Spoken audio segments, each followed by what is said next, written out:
આપણો last time સ્વાધ્યાય 5.2 માં દાખલા 6 સુધી જોઈ ગયા હતા. હવે દાખલા 7 નો જોઈએ. તો દાખલા 7 નો એક સમાંતર શ્રેણીનું 11મું પદ 38 છે અને 16મું પદ 73 છે. તો તેને 31મું પદ શોધવાનું છે. 11મું પદ મતલબ a11 is equal to 38.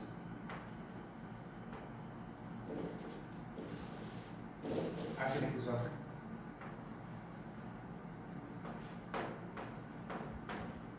a11 is equal to 38. 16મું પદ a16 બરાબર અને 31મું પદ કે જે આપણે શોધવાનું છે. મિત્રો આ રીતે દાખલા આપણે પહેલા જોઈ ગયા છે. જેમ કે a11 is equal to 38 તો આની જગ્યાએ શું લખાય? a plus 10b 38 સમીકરણ નંબર a16 બરોબર 73 છે. તો આની જગ્યાએ શું લખાશે? a plus 15d બરાબર 72 સમીકરણ નંબર 2 આ રીતે લખાશે. ઓકે, આ બંને સમીકરણો કેવો અને a અને d શોધો. આપણે એક આ રીતે જોઈ ગયા હતા. એક બીજી રીતે અહીંયા જોઈએ છે d શોધવા. આ રીતે આપણે જાણીએ છીએ. d માટે સૂત્ર અહીંયા a11 બરોબર 38 અને a16 બરોબર 17 છે. તો જે 16મું પદ છે એમાંથી 11મું પદ માઈનસ કરવાનું.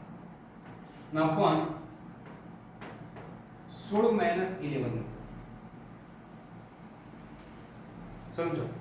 16મું પદ એમાંથી 11મું પદ માઈનસ કરો. ના પદમાં 16 માઈનસ 11.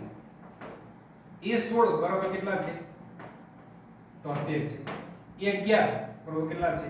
38 ભાગ્યા કેટલા થશે? 5. તો 73 માઈનસ 38 એટલે કેટલા થશે? 35 ભાગ્યા 5. તો d બરાબર કેટલા થશે? 7. d બરાબર આપણને 7 મળે. ઓકે, હવે આ બંનેમાંથી કોઈ પણ એકનો ઉપયોગ કરી નાખીએ. જેમ કે આપણે a11 બરાબર 38 છે.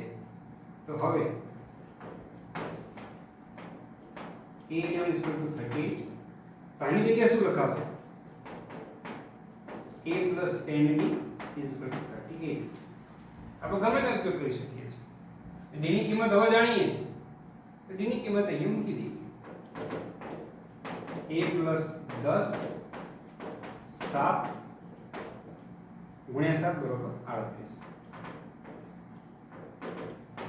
a વત્તા 70 is equal to 38. 70 સામે જવા દઈએ. a બરોબર 38 માઈનસ 70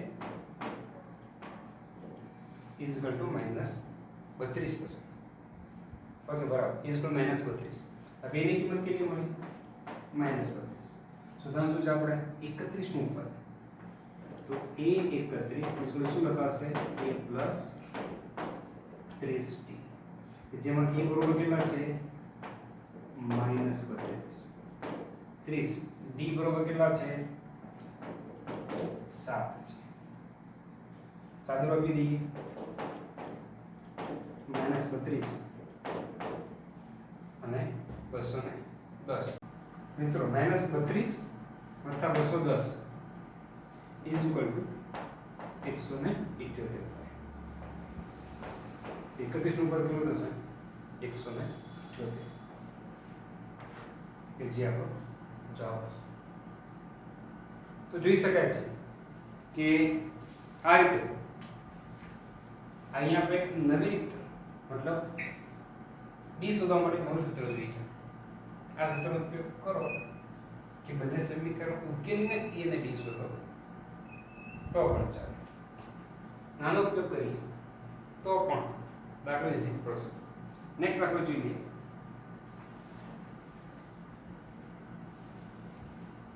દાખલા નંબર 8.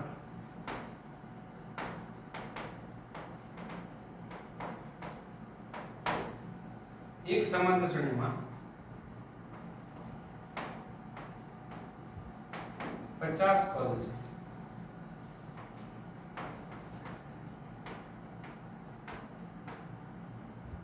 જો ત્રીજું પદ 12 અને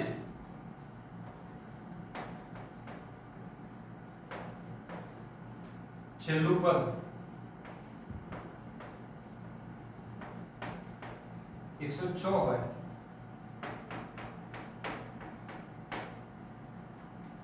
તો તેનું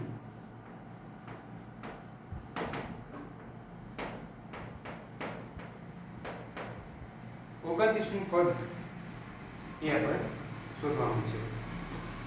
તો જોઈએ એક સમાંતર શ્રેણીમાં કુલ પદ કેટલા છે? 50. એનું ત્રીજું પદ 12 છે ને, એક કામ કરીએ તો લખી દઈએ અહીંયા ત્રીજું પદ એટલે a3 બરાબર 12 અને તેનું છેલ્લું પદ આપણી પાસે પદોની સંખ્યા તો 50 છે. છેલ્લું પદ 106 કીધા એટલે લોજિક વાપરવાનો કે 50 નું પદ થઈ ગયું 106 છે. તેને એક 29 નું પદ શોધો એટલે a29 શોધી કાઢી. ડી ટૂંકી રીતે ડી જોઈએ તો ડી બરાબર શું થશે? a50 માઈનસ a3 ભાગ્યા શું લખવાનું? 50 માઈનસ a50 કેટલા છે? 106. a3 કેટલા છે? 12 કેટલા આવશે? 106 માઈનસ 12 એટલે કેટલા થશે? 94 ભાગ્યા 47 ઇઝ ઇક્વલ ટુ 2 આવશે. ઓકે, બંનેમાંથી ગમે તે એકનો ઉપયોગ કરીએ. હું આનો ઉપયોગ કરું છું. તો a3 બરાબર કેટલા છે? 12 માટે આની જગ્યાએ શું લખાશે? a + 2b is equal to 12. તો d કેટલા આપણે શોધ્યા? d ઇઝ ઇક્વલ ટુ 2 શોધ્યા છે. a + 2 d is equal to 2 is equal to 12. a plus 4 is equal to 12. 4 સામે જોવા દઈએ 3 is equal to 8. ઓકે, હવે કયું પદ જોઈએ છે? a 29. a 29 બરાબર શું કહેવાશે? a plus 28 d. Okay, a બરાબર કેટલા આપણી પાસે? 8 છે. d બરાબર કેટલા શોધ્યા? 2. 28 નું કેટલા થશે? 56. 56 ના કેટલા થશે? 64. માટે 29 નું પદ કેટલું આવશે? 64. જોઈ શકાય એ શું રીતે થાય છે. અથવા તો બીજી રીતે કરવું હોય તો શું થશે? બીજી રીતે